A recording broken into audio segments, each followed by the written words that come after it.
Olá, pessoal. Aqui quem fala é o vereador professor Reinaldo. Vamos fazer mais um bate-papo hoje aí. Um amigo nosso, engenheiro civil, foi prefeito de Taubaté, foi deputado estadual, hoje é vice-presidente do Diretório Municipal do PT de Taubaté e, se Deus quiser, vai ser o nosso próximo prefeito da cidade de Taubaté. Boa noite, Salvador Corrêa. Como é que você está? Tudo bem, meu irmão? Boa noite, Reinaldo. Obrigado aí da oportunidade, meu amigo. Estou muito feliz de estar participando com você dessa live, né? Uma experiência nova na vida da gente, né? Pelas dificuldades que a gente tem hoje de convivência social, né? O isolamento. Então, estamos aprendendo a usar a tecnologia, né? E dialogar com o nosso povo para a gente poder discutir os problemas que afligem a nossa sociedade hoje, né? Então, é um prazerzão grande, né, tá aqui com você. E para as pessoas, você me apresentou, vou lá, o professor Reinaldo Franco, economista, vereador em Bugaçu, presidente da Câmara, pré-candidato a prefeito, meu amigo, trabalhamos juntos, né? Então vai ser um bate-papo gostoso. Vamos lá. O Zé Roberto já entrou aí, ó. Já é o Zé Roberto Fernando. Ó, falar uma coisa para você. Aqui, toda live que eu faço, Salvador, eu faço o boletim da cidade de Embu-Guaçu, né? A cidade de Embu-Guaçu, hoje, temos 164 pessoas confirmadas, temos 16 óbitos e investigados, casos estão sendo investigados, 446. A nossa taxa de mortalidade aqui é 9%, ela é uma taxa alta, né? Meu amigo, como é que você está enxergando o Covid aí? Como é que está impactando na vida de vocês aí de Taubaté? Então, Reinaldo, eu não vou falar de números, né? Eu vou falar da circunstância, da situação, né? Eu diria que os números em Taubaté, eles, felizmente, eles não são tão grandes, não são gigantescos. Nós temos apenas 4 mortes aqui, enfim. E isso eu diria que decorrência, né, de um cuidado especial por parte da população e até a gente precisa reconhecer, né, até da iniciativa da administração municipal do prefeito, que embora seja adversário nosso, mas eu diria que cumpriu bem a cartilha da OMS. A cartilha da OMS recomendou que houvesse um isolamento social. Então, as medidas que foram recomendadas pela Organização Mundial de Saúde e que, nesse momento maluco que a gente vive na história de Taubaté, do Brasil, né, com um doido genocida à frente da presidência da República, e um governador que é ultraliberal, que é uma pessoa que se propõe a aprofundar o processo de desmonte do Estado, mas nesse processo de combate à pandemia, à peste, também se posicionou em favor da ciência, em favor de respeitar as orientações da Organização Mundial da Saúde e adotou, de princípio, medidas com as quais nós concordamos, no sentido de defender o isolamento social no estado de São Paulo e aqui em Taubaté do mesmo jeito, e felizmente, por conta disso, nós não tivemos uma situação que a gente pudesse chamar de tragédia, de trágica e tal, né? Há um percentual razoável, né, eu diria, de reserva dos leitos de UTI, dos leitos hospitalares, né? A gente não chegou numa situação de pânico, né, de saturação. E agora, mais recentemente, o Reinaldo, a gente fica assustado porque nessas últimas 3 semanas, especialmente diante da pressão da parcela da sociedade que precisa trabalhar para poder sobreviver e não tem encontrado a assistência adequada por parte do Estado, do governo, de um modo geral, quer no nível municipal, quer no governo estadual, quer no nível federal, e, portanto, fica em pânico, porque precisa comer, precisa sobreviver, e os empresários, especialmente os microempresários, os pequenos empresários, os ambulantes, os profissionais liberais, enfim, que dependem do seu trabalho para poder sobreviver, aí há naturalmente um processo de pressão na administração pública, como houve em São Paulo, e o Dória fraquejou, porque num primeiro momento ele adotou as medidas que deveriam ser adotadas, nenhuma novidade, não fez nada de arrojado, não fez nada de novidade, não fez nada que a gente pudesse dizer que merece elogios, mas cumpriu bem aquilo que a ciência indicava, aquilo que a Organização Mundial de Saúde indicava, como aqui em Taubaté também. Mas em função da pressão, o que acontece? Começa a haver um relaxamento. Então a gente vê a cidade hoje com vida normal, os supermercados lotados, e por mais que haja cuidados,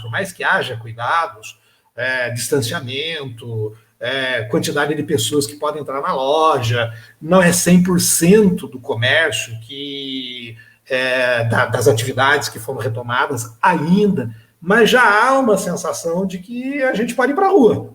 Não é? Já há uma sensação de que acabou aquele isolamento rígido que tinha lá atrás. E qual é a grande preocupação que eu tenho hoje? Isso em meio à curva crescente da pandemia.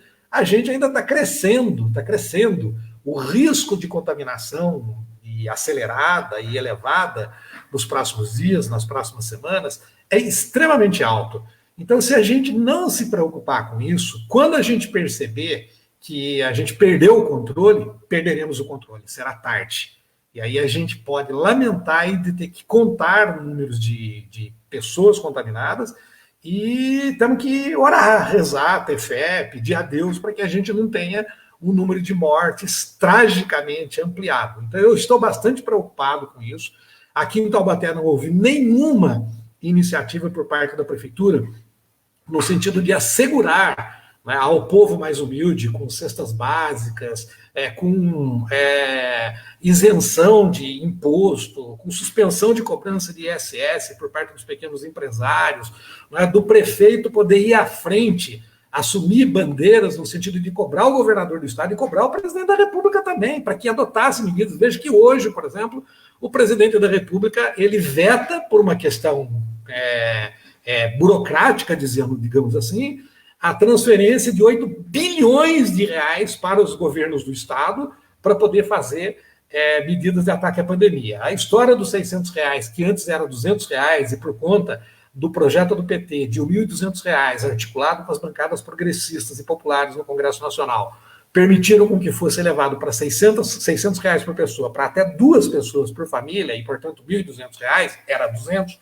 que conseguiu aprovar, um monte de gente ainda não conseguiu receber. O dinheiro que o governo federal está dizendo que liberou dos empréstimos para os pequenos, para os micros e para as pequenas empresas, enfim, para os profissionais liberais, não está saindo. Não é? Enquanto a gente vê os Estados Unidos, desse louco desse Trump à frente lá, né, dizendo que vai gerar 3 trilhões de dólares para poder botar, para poder salvar a economia, fazer com que o povo possa ficar em casa tranquilo, sabendo que ele vai poder receber a sua comida, vai ter como comer, não vai perder o seu emprego, enfim, né? Na Europa, nós estamos falando em trilhões de euros. E quando nós estamos falando em dólares e euros, nós estamos falando de 5 reais o dólar e 6 reais o euro. E aqui no Brasil nós estamos falando de 300 milhões de reais que não sai. 300 bilhões de reais, desculpe, que não sai. Então é óbvio que o povo está desesperado. É óbvio que o povo está em pânico. O povo precisa comer. As pessoas precisam trabalhar e estão com medo de perder o seu emprego. Os pequenos empresários estão com medo de falir, né? Então, infelizmente, nós não tivemos medidas objetivas da parte da administração pública que viesse a dar conforto para a população e dizer para a população, gente, fica em casa que nós vamos garantir as condições para vocês ficarem em casa, para a gente poder passar esse momento da pandemia, para esperar passar o pico, para que daí a gente possa pensar em como que a gente retorna à vida normal, à vida social, lentamente. Então, isso está me preocupando bastante, está me preocupando e, enfim, vamos ter que lidar com isso, né? Pedir a Deus que nos proteja, porque se depender do presidente da República e depender dos nossos governantes, nós, infelizmente, vamos viver mais tragédia ainda. Eu estava olhando, grande parte, nós vamos chegar para discutir o isolamento já, né? Mas você já falou um monte de coisa aí que, infelizmente, está acontecendo, né? O governo brasileiro, ele não está preparado. O métier deles não é o métier intervencionista, né? De querer fazer algo para o pobre. As pessoas estão indo para a rua, grande parte das pessoas estão indo para a rua para buscar ganhar pão dentro de casa. Mas, infelizmente, nosso presidente da República fala uma coisa, o nosso governador fala outra coisa, e os prefeitos não sabem o que fazer, não tem um norte. Mas vamos lá, meu querido.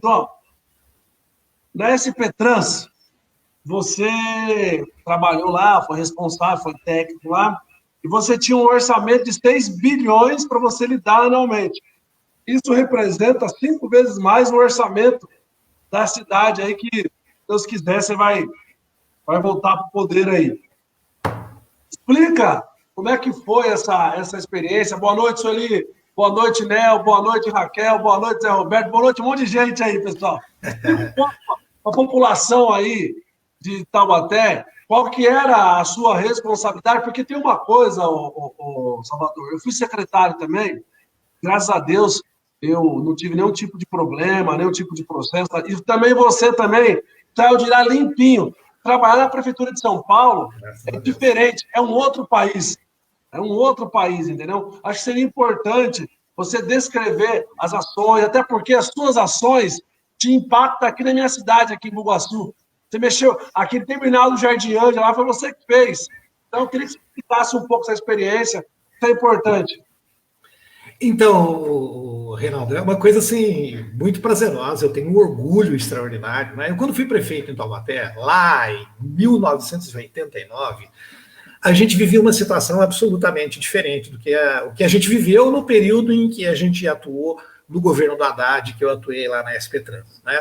Você é economista, você é um especialista na área de planejamento orçamentário, de planejamento público, você é professor universitário nesse campo, você sabe disso. Quando eu fui prefeito, a gente viveu um período, eu falo isso insistentemente, porque é importante as pessoas poderem lembrar, até para poder perceber que a gente já governou em período de crise, em período de dificuldade, a gente não governou em período de facilidade, de brisa tranquila, ao contrário, a gente governou... Exatamente. A gente governou em tempo de tempestade. Nós tivemos 5.000% de inflação em 4 anos. Nós tínhamos 30%, 40% de inflação no mês. Tinha uma bendita de uma maquininha que remarcava preço no supermercado, que de manhã era um preço, à tarde era outro preço, à noite era outro preço, variava todos os dias. Era impossível planejar. Era difícil a gente imaginar que a gente conseguisse controlar o orçamento, planejar o que a gente ia fazer para frente. Era um negócio extremamente complicado. E, além disso, lá naquela época não tinha as políticas públicas, não é? Os marcos regulatórios que foram introduzidos a partir da Constituição de 88 e que nos orgulha muito, sobretudo, por conta de a gente perceber que a grande parte dos marcos regulatórios foram implantados durante o período que o PT esteve à frente do governo federal, né, e que permitiu com que a gente vivesse um período de calmaria, de inflação baixa, de crescimento grande, com políticas públicas que permitisse com que os municípios tivessem condições de trabalhar, né? Então foi um período muito diferente. Aí vou eu trabalhar na prefeitura, por conta da experiência, da relação que a gente desenvolveu lá com o Haddad. Eu tive a honra de poder ocupar 2 diretorias na frente da SP-Trans, que é a empresa de gestão de transporte público sobre pneus, a maior empresa do mundo, né, que administra um orçamento 5 vezes maior do que o orçamento da prefeitura que eu administrei, né, e mais a valores de hoje, né, de 1 bilhão e 200 milhões de reais, o orçamento da SP-Trans 6 bilhões de reais. E a gente teve uma experiência fantástica, além de gestão propriamente dito, de ter feito o primeiro contrato de gestão da primeira empresa pública com a prefeitura, para a gente poder cobrar o cumprimento de metas da administração. Na área de infraestrutura, eu tive a oportunidade de ser responsável por obras importantíssimas. Eu, quando passo na extensão do corredor da Avenida 9 de Julho, que você usa para poder ir para a Zona Sul, e eu vejo aquela coisa maravilhosa, bonita, iluminada, o trânsito ali fluindo, eu fico orgulhoso. Quando eu vejo a ciclovia da Paulista, que é a ciclovia mais emblemática do planeta, até por conta de todos os problemas que a gente enfrentou, a Justiça tentou impedir a obra, o Tribunal de Contas tentou impedir a obra, o Ministério Público tentou impedir a obra, e nós enfrentamos, e houve manifestações. Essas manifestações que a gente está vendo mundo afora hoje contra o racismo, a gente teve manifestações naquele momento, que nos orgulhava bastante, manifestações do mundo inteiro, em Paris, em Nova York, em Washington, em Boston, em Londres, em Tóquio, em Amsterdã, aqui nas capitais brasileiras, defendendo a ciclovia, até porque nós tínhamos um projeto de humanização da cidade. O Haddad fez, eu tive a honra de participar desse projeto, fez mais de 400 quilômetros de ciclovias em 4 anos. E nós fizemos 500 quilômetros de faixas de ônibus, exclusivas de ônibus, em 4 anos. E eu fui responsável pela elaboração de projetos de mais de 120 quilômetros de novos corredores exclusivos de ônibus.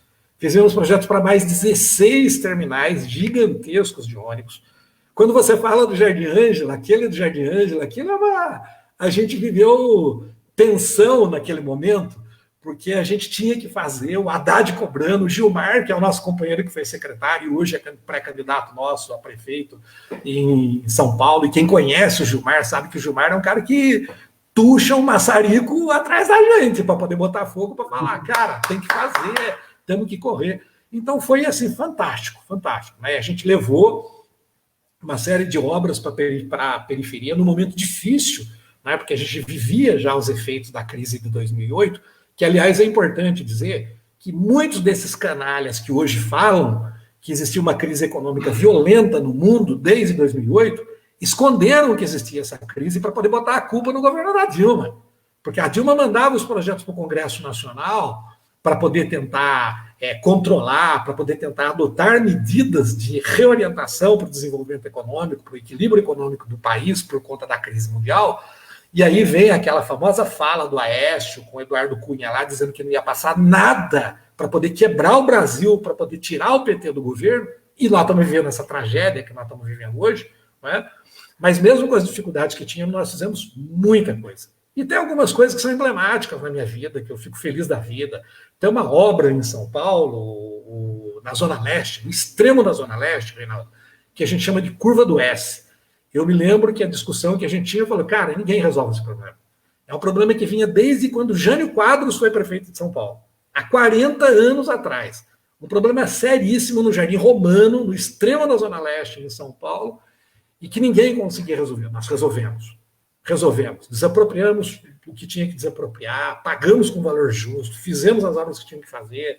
Então foi muito legal, foi muito legal. E aí, assim, foi o desafio de administrar, né, de fazer projeto, de fazer obra, e de fazer obras que dão orgulho na gente. Né? Quando a gente fala de administrar para os tempos de hoje, nós temos que pensar em cidade humana, nós temos que pensar em gente, em ser humano.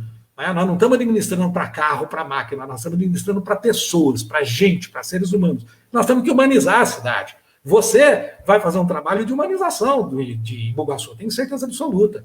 Né? Se Deus permitir que você seja exitoso no seu projeto, do mesmo modo nós vamos apresentar aqui para a cidade projetos arrojados, projetos para a gente poder humanizar a cidade. Né? O mundo mudou, né? Então a gente precisa humanizar a cidade. É importante que a gente faça com que o espaço público, o espaço da cidade, seja usado pelo povo. Aliás, se você me permite, bem rapidamente, quando eu fui prefeito, aqui em Taubaté, a gente tinha um projeto que a gente chamava de Ruas de Lazer.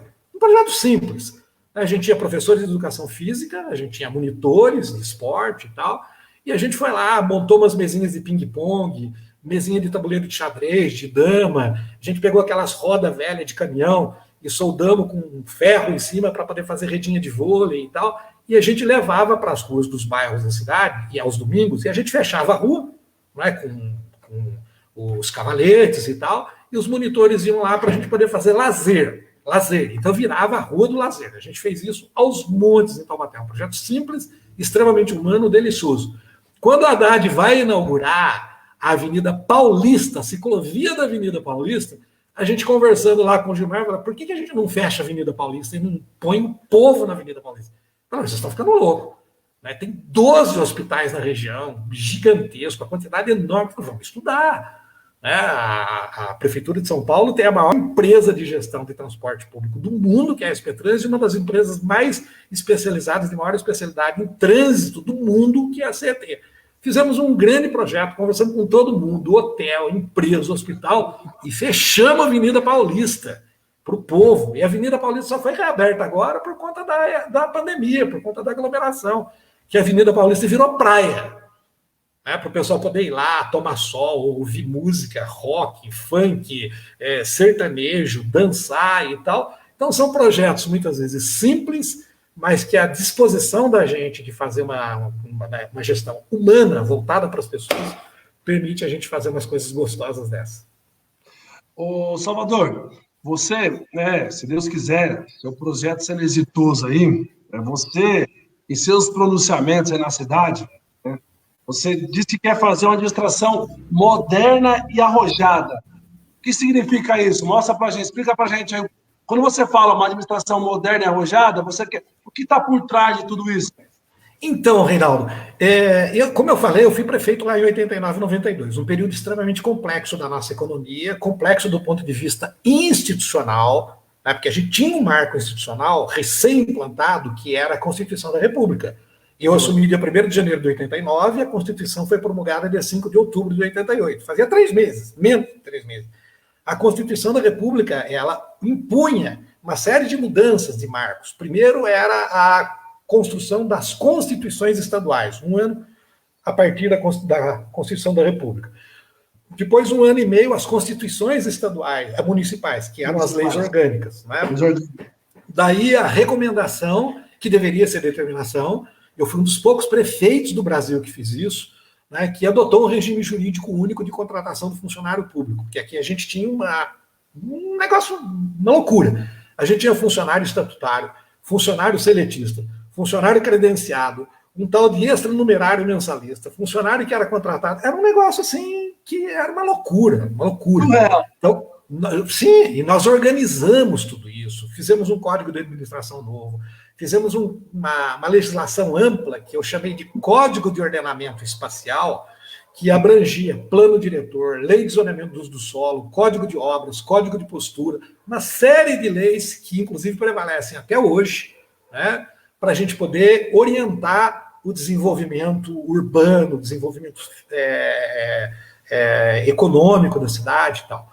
Naquele momento, há 30 anos atrás, a gente começava a ter no Brasil a implantação dos primeiros shopping centers nos grandes centros, que implicava numa nova cultura, numa forma nova de relação comercial entre as pessoas, mas, sobretudo, significava investimento, significava geração de empregos. Então, eu fui trabalhar para que a gente pudesse construir um shopping center em Taubaté. E fui atrás de uma série de grupos empresariais e tal. A gente conseguiu implantar um shopping center em Taubaté, que na época muita gente achava que era loucura, porque ele estava sendo implantado numa região de periferia, de bairros afastados da cidade, que para poder chegar lá a gente passava por uma grande área da cidade, uma grande região, que a gente não tinha absolutamente nada, era área de mato, de fazenda. E hoje, quando eu passo lá, eu tenho orgulho, porque é uma nova cidade. Brotou uma nova cidade, prédios, condomínios, lojas, um lugar bonito, que eu tenho muito orgulho. Do mesmo modo, a gente implantou 2 loteamentos industriais, que naturalmente naquele momento nós estávamos começando. Hoje tem uma quantidade enorme de indústrias implantadas na cidade.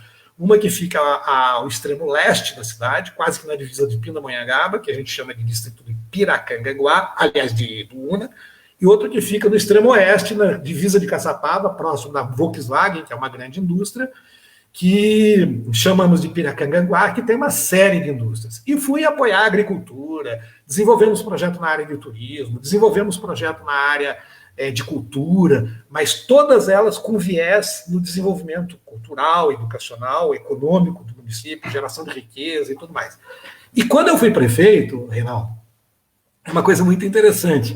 Quando eu fui prefeito, o que a gente tinha de top de tecnologia era máquina de telex para fazer comunicação. Não existia computador na administração pública. Não existia internet. Não existia celular. Não tinha nada disso. O primeiro computador da prefeitura, quem comprou fui eu.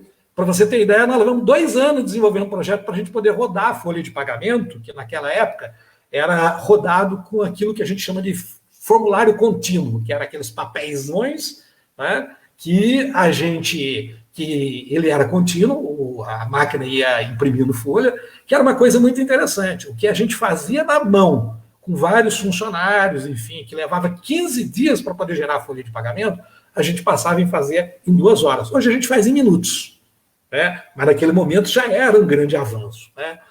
Passado todo esse tempo, 30 anos praticamente que eu saí do governo, o mundo mudou. O mundo mudou, né? Então hoje a gente tem recursos tecnológicos que são fundamentais, que precisam ser introduzidos na administração pública. Então, agora há pouco eu fiz uma live, há alguns minutos atrás, discutindo aqui com o companheiro Paulo Reitberg, que foi prefeito, secretário de saúde em Caçapava, e é pré-candidato em Caçapava, junto com a deputada companheira nossa, professora Bebel, falando dos impactos da pandemia na educação. E aí a gente falava do EAD, do ensino à distância, né? E a gente discutia exatamente isso. Como é que a gente pode pensar em ensino à distância no momento em que as escolas não estão estruturadas, no momento em que os professores não estão organizados, estruturados e orientados, no momento em que os alunos não têm os recursos, eles não têm os seus computadores, eles não têm os seus tablets, eles não têm os seus celulares. Se eles têm, muitas vezes, eles não têm um equipamento que tenha condições de baixar um aplicativo para poder ter acesso a uma aula, ele não tem um plano de Wi-Fi, ele não tem um plano de dados que permita ele fazer isso. Isso nós não podemos mais pensar em deixar de ter. Então, quando você fala da modernização, além dessa coisa da vida pública, das políticas sociais, da humanização da cidade, das políticas de desenvolvimento, especialmente no campo do turismo, da cultura, da gente tentar buscar alternativas para a gente poder superar o momento que a gente, primeiro, antes da pandemia, e principalmente depois da pandemia, que vai gerar um processo de ampliação de desemprego, de empobrecimento da nossa população, a gente tem que ser criativo no sentido de poder buscar alternativas para poder promover o desenvolvimento econômico. E a tecnologia, que nós não podemos mais pensar. Então, hoje não dá para você pensar, por exemplo, que um cidadão não tenha um celular, mas não é só para ele poder falar, para ele mandar o WhatsApp para o amigo, para o vizinho, para a família, aquela coisa toda. É para ele poder interagir com a administração pública.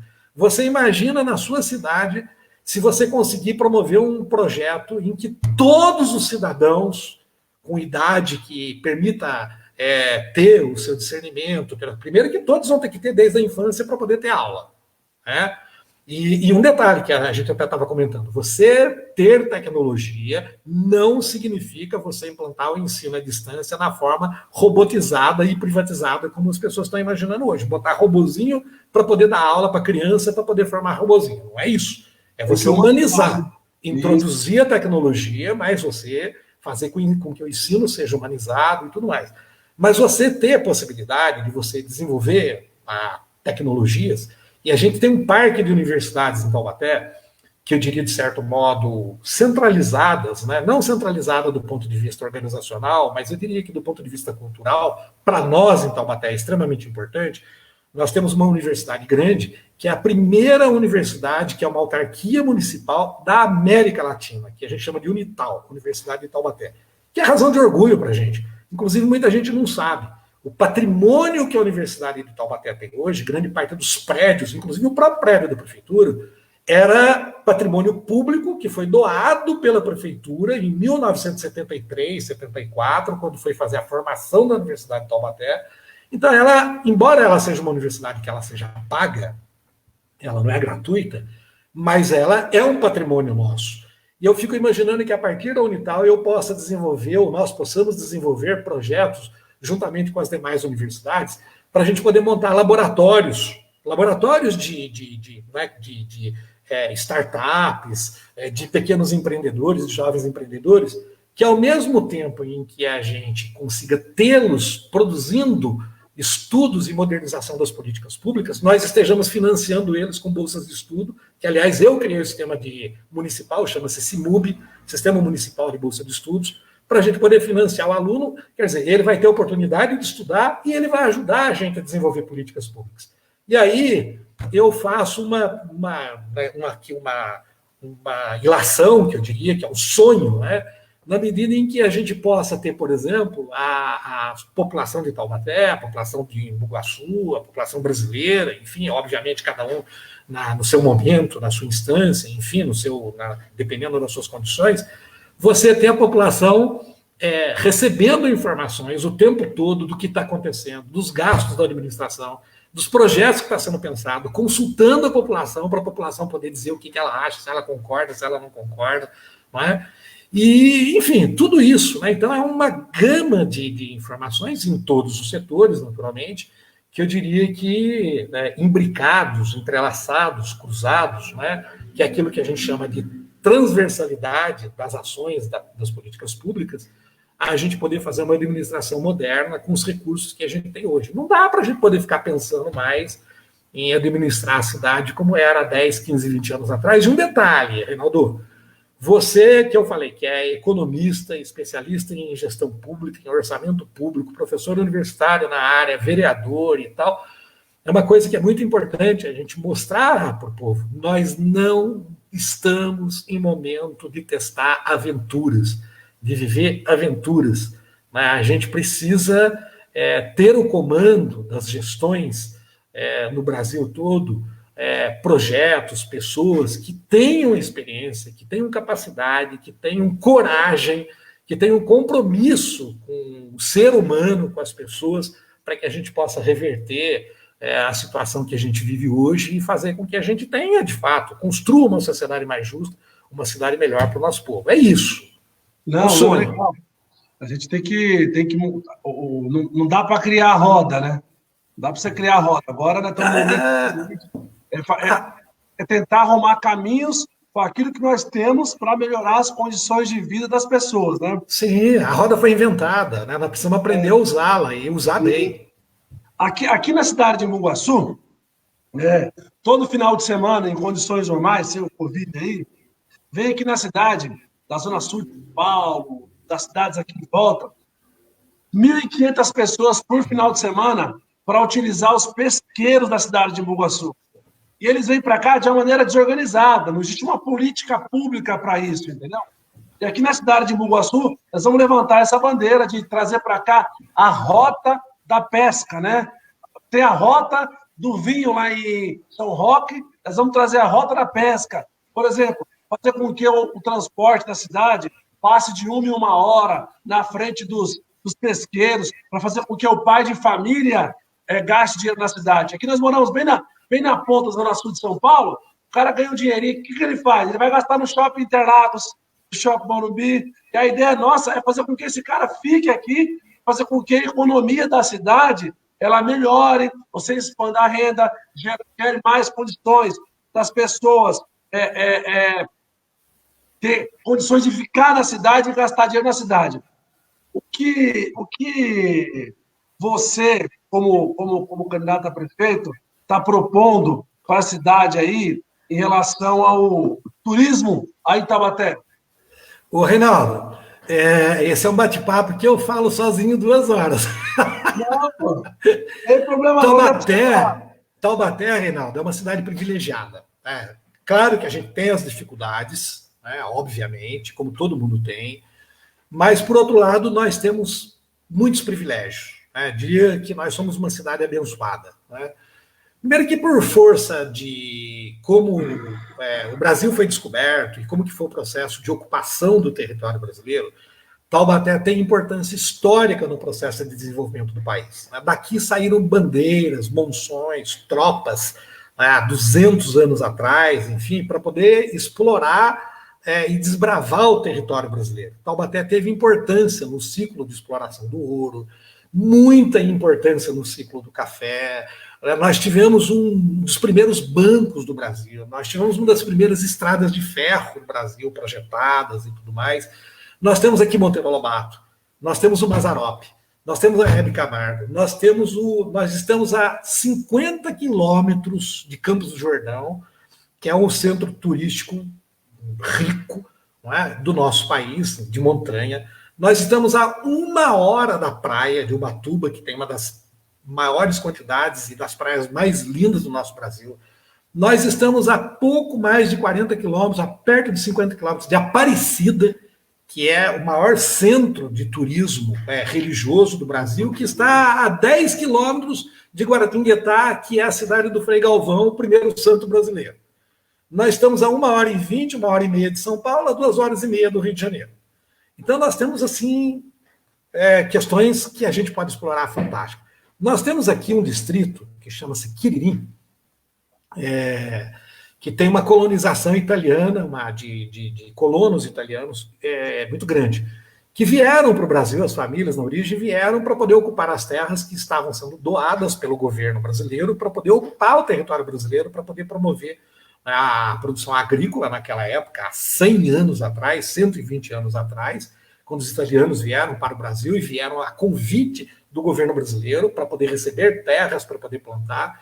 Por conta de como foi o processo de desenvolvimento econômico, eles viviam dificuldades naquele momento em que eu assumi a prefeitura. Além de eu ter feito uma quantidade enorme de serviços para poder dar condições, para poder potencializar a produção de arroz, de batata, de feijão, enfim, na várzea do Rio Paraíba, Então, eu fiz serviços de regularização de polders, que são sistemas de barragens para irrigação e para drenagem, né, para tirar água na época da cheia, para poder colocar água na época da seca, para poder permitir o maior aproveitamento da várzea, né? Eu acabei desenvolvendo, fazendo uma discussão e desenvolvendo um projeto para poder explorar o turismo a partir da gastronomia italiana no distrito do Quiririm. E eu promovi no primeiro ano do meu governo, dei todo o apoio, depois nos 4 anos do meu governo, a primeira festa da imigração italiana do Quiririm, que hoje vive sozinha. 33 anos depois, a cada ano, isso não desse ano, que por causa da pandemia teve problema, mas traz lá 300, 400 mil pessoas entre o dia 30 de abril, dia 1º de maio, que tem um feriado lá, que vem para poder participar da festa italiana no Quiririm. Aí, quando eu fui deputado, eu fiz a lei que integrou, que incluiu a festa do Quiririm no calendário oficial cultural do Estado de São Paulo. Do mesmo modo, aqui em Taubaté, a gente tem um conjunto de artesãs, que a gente chama de figureiras, e tem um bairro e uma rua principal, que chama-se Rua Imaculada, e por conta do bairro da Imaculada, a Rua Imaculada, a gente chama carinhosamente das figureiras da Imaculada. Só para você ter ideia, muita gente não sabe disso, por concurso e por lei estadual, o símbolo do artesanato e do folclore do Estado de São Paulo é uma figura feita, um pavãozinho, feito por uma figureira de Taubaté. Né? E do mesmo modo, eu incentivei a festa do folclore, e do mesmo modo eu aprovei a lei na Assembleia Legislativa, como eu fui deputado, que incluiu a festa da cultura do folclore no calendário oficial do Estado. Afora tudo isso que eu falei, nós temos uma região rural riquíssima. Então, por exemplo, nós temos uma fazenda aqui em Taubaté, chama-se Fazenda do Barreiro. A Fazenda do Barreiro, ela foi central no ciclo do café. Uma das fazendas que mais produziu café no mundo. E uma coisa que é importante, muita gente não sabe, o convênio que prevaleceu até pouco tempo atrás, mundialmente, internacionalmente, que a gente chama de Convênio do Café, que foi assinado por 3 presidentes da República, na época que não era governador, era presidente de Minas Gerais, do Rio de Janeiro e de São Paulo, foi assinado em Taubaté, por conta do que Taubaté tinha de importância na produção do café. Então, a gente tem várias fazendas na nossa zona rural que são belíssimas, além da paisagem que nós temos na nossa região. Quando eu fui prefeito, nós não tínhamos nenhuma estrada rural pavimentada. Eu asfaltei a primeira estrada rural em Taubaté. E depois expandiu outras, e hoje nós temos uma quantidade grande de estradas rurais pavimentadas. Pavimentadas com características de estrada rural, obviamente, mas a gente fez. Eu fiz vários investimentos de organização de escola, agrupamento de escola, postos médicos. Quando eu fui prefeito, o que a gente tinha de top de comunicação nas áreas mais avançadas da cidade era orelhão, era telefone público. Então, colocamos telefones públicos nos bairros mais afastados da cidade, colocamos antenas parabólicas para poder permitir que o pessoal tivesse sinais de televisão. Olha que coisa maluca. Falar disso hoje, muita gente não tem a menor ideia do que isso significa. Na época, isso era arrojado. Por que eu estou dizendo isso? E hoje tem projetos, tem algumas pessoas aqui em Taubaté que desenvolveram projetos a partir da exploração do potencial turístico, gastronômico, histórico, cultural da nossa zona rural, que é fantástico.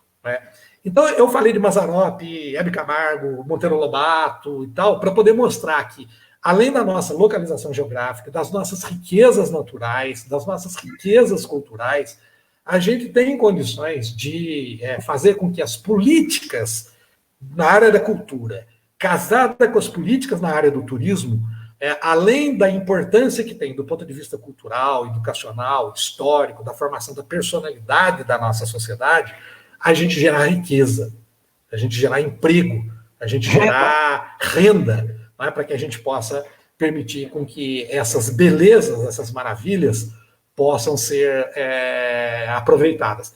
Eu fiz uma live esses dias com um companheiro, que é pré-candidato a vereador com a gente também, companheiro Nicodemos, que é um escritor, ele é editor, enfim, com uma pessoa que é jornalista, que ela é jornalista responsável por uma TV local nossa, TV Cidade, TV a cabo, e a gente estava discutindo projetos nesse campo, discutindo os problemas da área da cultura. Então, nós temos uma quantidade grande de museus. Talvez Taubaté seja uma das cidades que mais tenha museu no Brasil.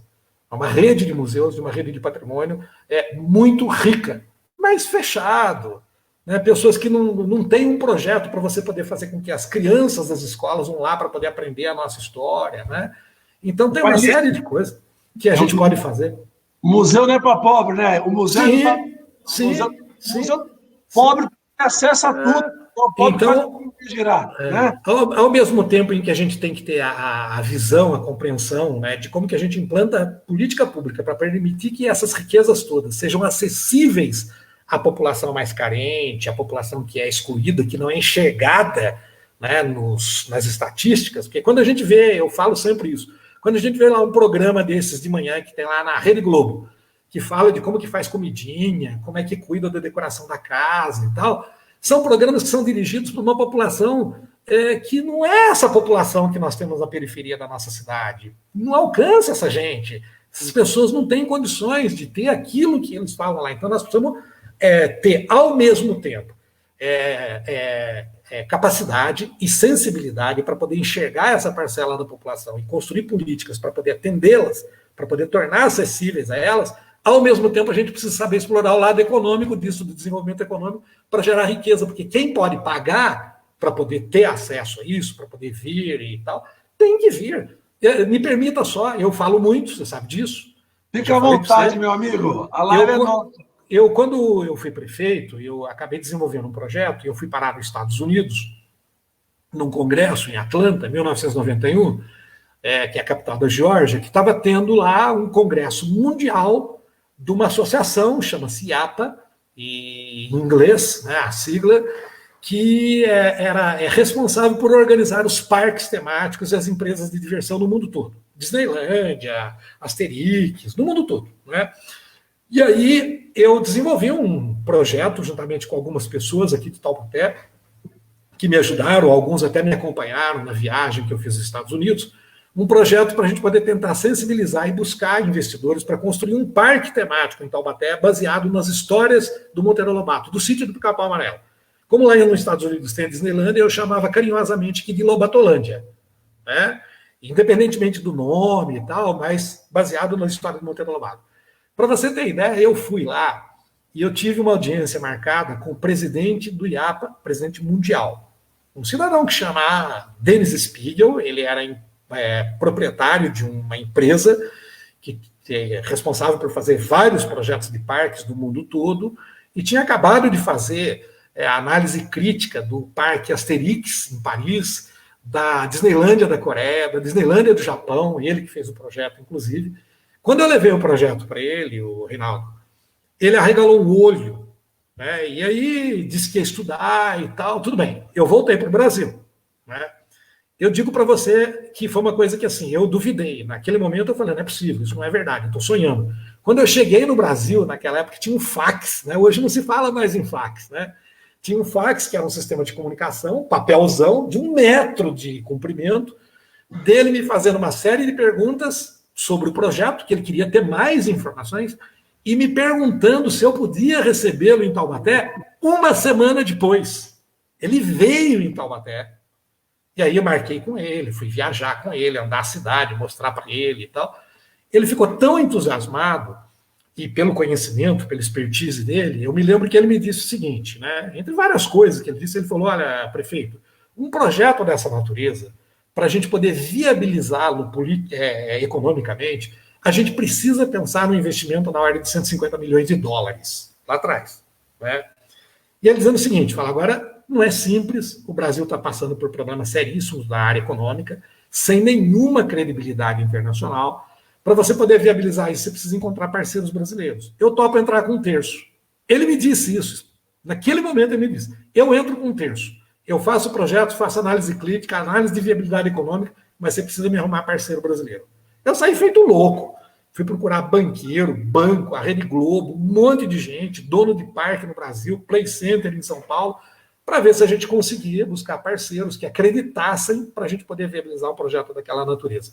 Obviamente, como a gente estava vivendo um momento de caos econômico no país, eu não consegui, e acabou meu governo, e aí os prefeitos que vieram não deram sequência a esse projeto e tal.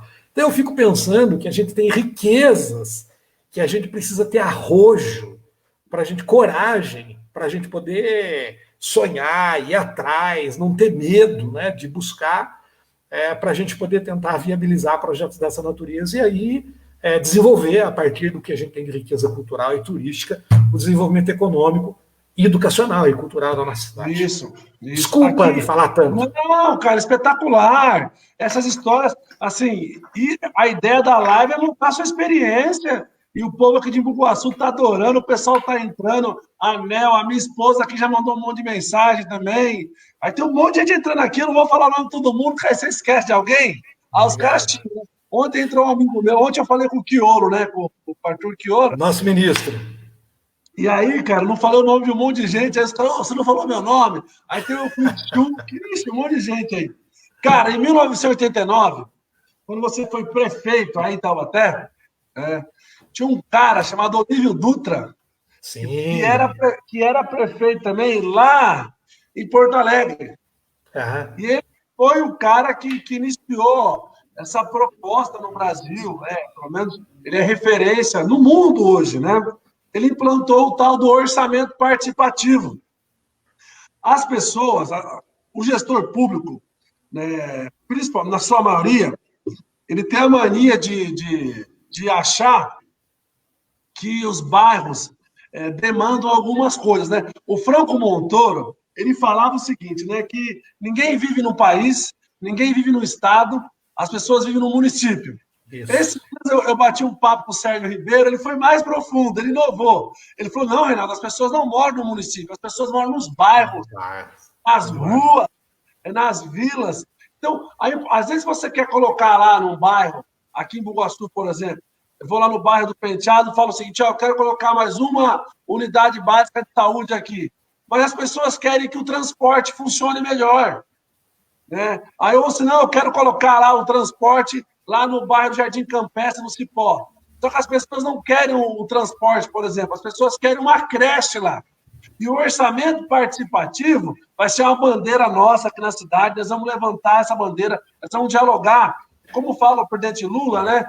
O Brasil começou a dar certo quando o pobre foi colocado dentro do orçamento. Então, você pretende fazer isso em Taubaté também? Essa vai ser a nossa bandeira.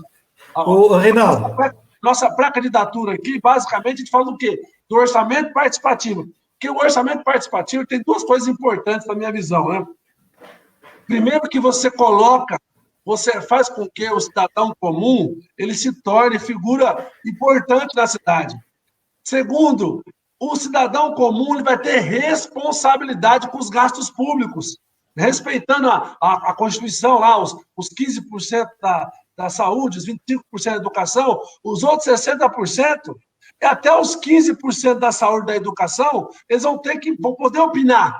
Vão poder opinar. Então, o que você acha, Dan? Eu achei, para mim, assim, o Olívio Dutra, eu sou fãzaço dele, acompanho ele, estudo bastante o orçamento e tal, e todas as cidades que implantaram o orçamento participativo viraram referência na região. O que você acha disso aí, meu querido?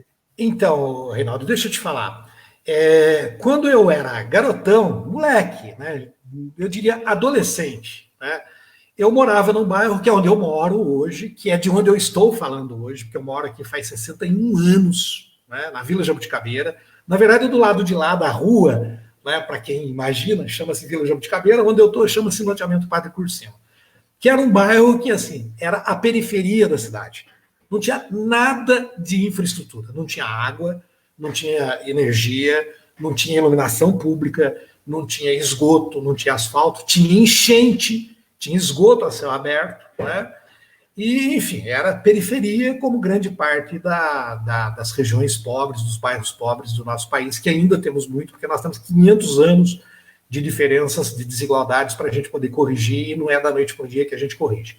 Em função disso, eu acabei... E meu pai era um pequeno comerciante, tinha uma pequena mercearia, era mascate, e tinha uma mercearia que a minha mãe ficava, minha mãe lavava roupa, costurava, cuidava da mercearia, e a merceariazinha do meu pai, que era pequenininha, era um ponto de referência, onde as pessoas iam comprar leite, comprar pão, né? E o cidadão que ia trabalhar, ia para a fábrica, voltava no final da tarde, passava ali para tomar uma cachaçinha antes de ir embora para casa, aquela coisa toda. E ali era um lugar que as pessoas reclamavam, que as pessoas diziam, falavam, poxa, o bairro está ruim, precisamos ter luz, precisamos ter água. Quando chovia, ficava no ladaçal, misturava esgoto, enfim, era um negócio de louco, né? E ali, por conta de ser o ponto de referência, eu acabei, de certo modo, sendo obrigado, não no sentido da força, mas no sentido da predisposição mesmo, né, da iniciativa, de aprender como é que a gente reivindicava para um vereador, para a administração pública, para poder fazer melhoria. Eu sempre falo, era uma coisa que eu dou risada até, porque a gente fazia sempre com frequência, a cada 6 meses, a gente fazia um intenso trabalho no sentido de pedir para os vereadores pedirem para a prefeitura para poder passar máquina na rua. Tem muita gente que não imagina o que é isso. Máquina na rua é aquilo que a gente chama de patrol, que é a moto niveladora, que quando a rua de terra estava em estado lastimável, depois de vários dias de chuva, depois de barro, de seca e tal, que ficava intransitável, então a gente pedia para poder passar a máquina para nivelar a rua, para poder ficar mais transitável. Olha que coisa maluca. E depois ia atrás. Só te cortando, isso não é maluco, não, isso acontece em Bugaçu. Ainda acontece, você vê, mas aqui acontecia onde eu moro. E aí a gente foi aprender a fazer abaixo-assinado para poder ir lá e tal. E aí, passado o tempo, naturalmente, isso não é coisa que acontece da noite para o dia, vão passando os anos, nós vivemos no período, na década de 70, um período de eclosão de organização dos movimentos populares no Brasil, das associações de moradores. Eu tive muita participação, muita. Eu fui um dos fundadores da Associação de Moradores do meu bairro, acabei sendo o primeiro presidente, fui vice-presidente.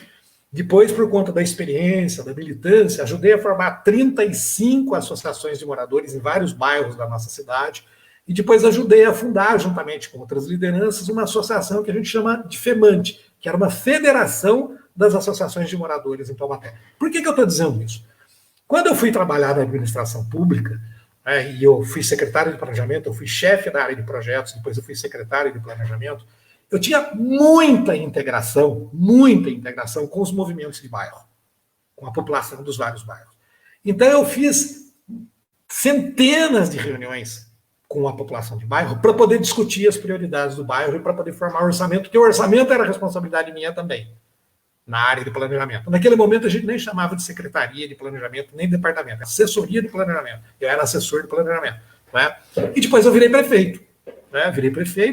Naquele momento, por circunstâncias locais, aqui eu não fui prefeito pelo PT, eu fui prefeito pelo PMDB, né? E nós estávamos vivendo, nesse exato instante que o Olívio Dutra foi prefeito, criou orçamento participativo, poucos anos antes, a gente vivia uma história muito interessante no Brasil, que era a experiência de Lages, em Santa Catarina, que até tinha um livro que se tornou best-seller da política naquele momento, que chamava-se Da Democracia Representativa para a Democracia Participativa, que era um estágio adiante de você não só eleger o seu prefeito, você não só eleger o seu vereador, de você pagar um bom salário para ele, de você esperar que ele, pela responsabilidade, pela bondade, pela generosidade, e de ele ir cumprir com aquilo que ele prometeu. Era de você apropriar-se da política, o cidadão se apropriar da política, para poder cobrar e fazer com que o representante fizesse, cumprisse com aquilo que prometeu. Era um estágio mais avançado da democracia. E aquilo que eu vivi, aprendi, com a experiência do Dutra, com a minha experiência de convivência aqui com as associações de moradores, eu não implantei o orçamento participativo com o nome de OP, com o nome de orçamento participativo, mas eu fiz o orçamento participativo. Eu fiz. Os 4 anos do meu governo, eu devo ter feito, sem medo de errar, mais de 1000 reuniões com comunidades, nos bairros, na prefeitura, com grupos de representantes de associações de moradores, ora no bairro, ora no gabinete, Mas eu fazia 3, 4 reuniões por semana, à noite, final de semana, não tinha vida pessoal para poder se dedicar. Deixa eu te cortar aqui, só te cortar, por isso que faz 30 anos que você foi prefeito e hoje você é referência na cidade. Vai para a urna, orçamento participativo e outras coisas que você fez na cidade aí com maestria, mas com certeza o orçamento participativo é o pontapé. Você vai em qualquer Taubaté, tem uma pessoa que sabe, esse cara já fez alguma coisa com esse bairro aqui. Eu digo no orçamento participativo, o Salvador, é muito difícil você passar por qualquer região da cidade e não ter nenhum tipo de política pública. Reinaldo, não tem nenhum bairro da cidade que eu não tenha feito. Aqui nós temos um bairro que fica no extremo oeste da cidade, que chama-se Sudoeste, Chácara Silvestre. Era um bairro que estava nascendo na época, quase que de ocupação, irregular, tinha uma série de irregularidades. Não tinha absolutamente nada de infraestrutura. não tinha ônibus, não tinha energia, não tinha coleta de lixo. Eu que acabei levando isso para lá, desde cascalhar as ruas para poder dar condições para o ônibus chegar e para o caminhão de lixo chegar. Nós temos um bairro aqui que fica na região oposta da cidade, sudoeste, que chama-se São Gonçalo, que o ponto de água, de abastecimento de água mais próximo, ficava a 2 quilômetros no bairro. Não chegava, não tinha asfalto, não chegava ônibus, não tinha caminhão de lixo, não tinha escola, não tinha energia, não tinha água. E aí, como a gente fazia discussão com a sociedade, planejava os projetos com base nas demandas da sociedade, que a gente via na participação da sociedade, que seria o orçamento público, que foi o orçamento público, não é? Eu aprovei lei na Câmara Municipal para poder fazer obra de água e esgoto, que é a responsabilidade da Sabesp, porque na época já era a Sabesp, e a Sabesp não tinha plano de fazer, a gente ia cobrar a Sabesp, não, mas daqui a 20 anos, eu falei, 20 anos eu não posso esperar, tem que levar já. Eu fiz obra, a prefeitura fez obra, que era de responsabilidade do Estado, da Sabesp, para a gente poder levar água. E esse bairro de São Gonçalo, eu levei água, eu levei asfalto, eu botei caminhão de lixo, eu botei iluminação, eu botei ônibus. Então, eu não fiz tudo, obviamente. Não dá para fazer milagre. Mas em todos os cantos da cidade, e especialmente no momento da economia difícil, com os recursos que tem hoje, né? Então, eu quero dizer para você, eu acho que o orçamento participativo tem que ser implantado para você poder fazer uma gestão democrática, participativa, justa, em qualquer lugar do Brasil, para a gente poder ter um bom orçamento público. E aí eu volto à questão anterior, se você me permitir, quando a gente falou da introdução da tecnologia. Você imagina a gente fazer aquilo com a introdução de tecnologia, com o cidadão podendo ali, com o uso da tecnologia hoje, a ferramenta do celular dele, ele está dando a opinião do que ele acha que tem que fazer, tendo a possibilidade de cobrar a prefeitura, desde uma boca de lobo, que está entupida, que não poderia estar entupida, porque a prefeitura tem que ter política de prevenção para não deixar entupir, mas com uma tampa quebrada, um buraco no asfalto, um pouquinho de mato, uma lâmpada queimada na rua, qualquer que seja a situação, e hoje Taubaté é bem diferente do que na época. Eu fui o prefeito que mais fiz asfalto na cidade de Taubaté. Eu fiz mais de 300 quilômetros de vias pavimentadas na cidade. Eu fiz quase 200 quilômetros de drenagem de águas pluviais na cidade. Acabei com enchente na época na nossa cidade. Então, obviamente, que hoje a demanda é outra. Hoje as condições são outras. Então, uma das coisas que tem que fazer é isso. A cidade tem que ter bom programa de manutenção. E o orçamento público. O orçamento é outro, né? Sim, perfeito. Um orçamento desse. Meu querido, com certeza, aqui em Bugaçu, nós não temos... O Alex, boa noite, Alex. Aqui em Bugaçu, de cada 10 casas, só 3 têm escritura. Cidade toda, ela é irregular. Não é ilegal, mas é irregular. E quais são os problemas, de uma cidade sem regularização fundiária? O cara, ele compra um terreno, ele vai ligar uma luz, não consegue ligar a luz. Ele compra um terreno, vai ligar uma água, não consegue ligar a água. Aí você vai lá na Assembleia, pedir uma emenda lá para o Enio. O Enio acabou de ligar para mim aqui, eu falei, eu tô na live, Enio, segura aí, daqui a pouco eu falo com você. Emenda para o Enio, aí o Enio libera a emenda para você, você vai pedir uma emenda para o Jorge do Carmo, Paulo Fiorino, para os deputados da bancada, aí eles mandam a emenda para a cidade, só que chega aqui, como o bairro não existe, juridicamente o dinheiro volta, né? Vai para Brasília, é a mesma coisa. Então, você perde recurso de emendas parlamentares, você não consegue fazer o quê? Convênios com o governo federal, governo estadual, você não consegue recurso da iniciativa privada, porque você não tem como comprovar a vida jurídica desses bairros. Aqui tem o Parque Recreio, Jardim Campestre, Penteado, Congonhal, Santa Isabel, quase todos os bairros da cidade de Bugaçu têm esse problema. Você tem uma ideia que nunca na cidade isso foi debatido de maneira mais profunda. Eu trouxe o Zé Roberto, nosso amigo, para vir aqui na audiência pública explicar como é que funciona tal, os dados da cidade. Aqui, o Salvador, uma audiência pública em Bugaçu, que não deve ser diferente de Taubaté também, você fala audiência pública, não vai muita gente. Dependendo do assunto, você pega do orçamento, que é a mais importante que tem, não vai ninguém. Vai lá 10, 15 pessoas.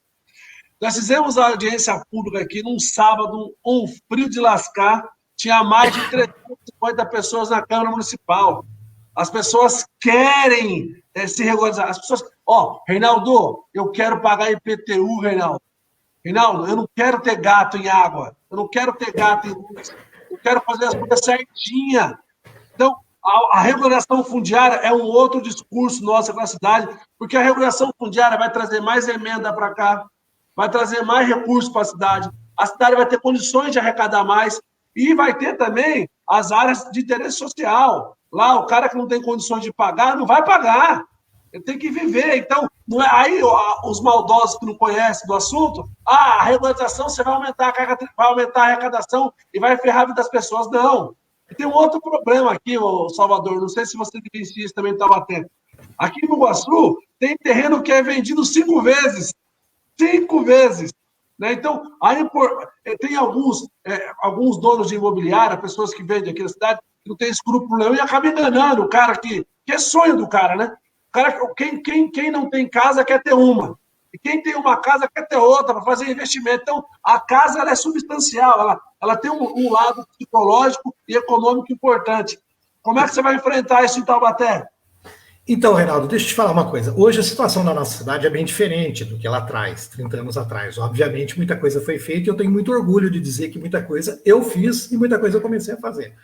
E você se recorda que agora, há poucos instantes atrás, quando estávamos falando do orçamento participativo e dos investimentos em todas as regiões da cidade, eu citei alguns bairros da cidade, por exemplo, a Chácara Silvestre, que diz que fica no extremo sudoeste, e o São Gonçalo, que fica no extremo sudeste da cidade, que eram 2 bairros que tinham esses problemas. As pessoas não tinham escritura, não tinham... e o que era pior, né? Em algumas localidades ele recebia o carnezinho de IPTU, mas quando ele ia na prefeitura reivindicar por um benefício, a prefeitura dizia que o bairro dele não estava regular. Então, nem para isso fazia. Eu tinha um problema aqui em Taubaté, Reinaldo, que alguns bairros, Jardim Jaraguá, Vera Cruz, Água Quente, uma parte da região da Gurilândia, que muita gente sequer hoje sabe disso, mas eles tinham problemas de divisa, porque tinha uma linha fictícia reta de divisa entre Taubaté e município de Tremembé, e Taubaté e Pindamonhangaba, que cortavam, e era muito interessante, esses bairros assim, eles eram cortados ao meio, então você tinha casa que quando você batia na frente, você estava em Taubaté, e o dono estava lá no quintal, o quintal era em Pindamonhangaba. A sala era em Taubaté, a cozinha era em Tremembé, e essas regiões todas, esses bairros todos, eles recebiam todos os anos carnezinho de IPTU, da Prefeitura de Taubaté e da Prefeitura de Tremembé, da Prefeitura de Taubaté e da Prefeitura de Pindamonhangaba. Aí, quando o cidadão ia na Prefeitura de Taubaté pedir para fazer um benefício, ele falava, vai em Pindamonhangaba. Quando ele ia lá em Tremembé, falava, vai lá em Taubaté. Então, era um negócio. Eu resolvi esse problema. Acabou esse problema. Nós resolvemos, aprovamos lei municipal, lei estadual, porque tinha que aprovar a lei estadual para poder rever as divisas dos municípios e tal, e hoje as pessoas sabem.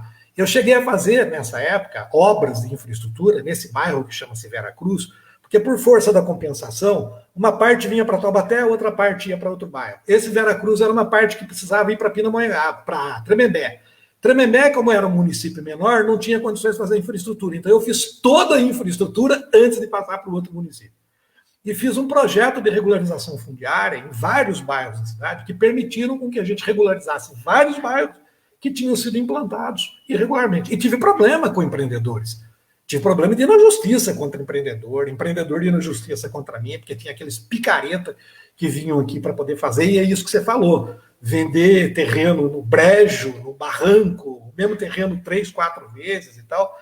E hoje a cidade vive uma situação diferente. Eu diria que ainda temos problema, mas eu diria para você que no centro urbano da cidade, no centro urbano expandido, né, mais onde a gente tem uma maior densidade, grande parte dos problemas foram resolvidos. Mas na área de expansão, especialmente quando a gente vai para a zona rural, que é essa área que a gente tem que explorar para poder fazer o turismo rural, essa coisa toda, especialmente no extremo sul da cidade e na região sudoeste e sudeste da cidade, a gente tem uma expansão da cidade.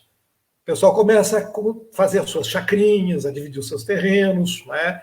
Muitos irregularmente, abaixo daquilo que a legislação federal permite de partilha, de parcelamento das terras em território rural, enfim. E você tem vários lugares que você tem problema do sujeito que tem o seu terreninho, mas não consegue botar luz, não consegue regularizar. Vários problemas dessa natureza. E nós temos que corrigir isso. Mas o IPTU chega lá, né? Aqui em Bugaçu, aqui tem as cartas de anuência, né? Você pega a carta de anuência para você conseguir ligar a luz lá e tal. Então, aqui Aham. tem o bairro do Congonhal, Santa Fé, por exemplo. Lá, os caras pagam IPTU, mas não conseguem ligar a luz. É, É é. isso, e é uma briga dura, cara, porque aí.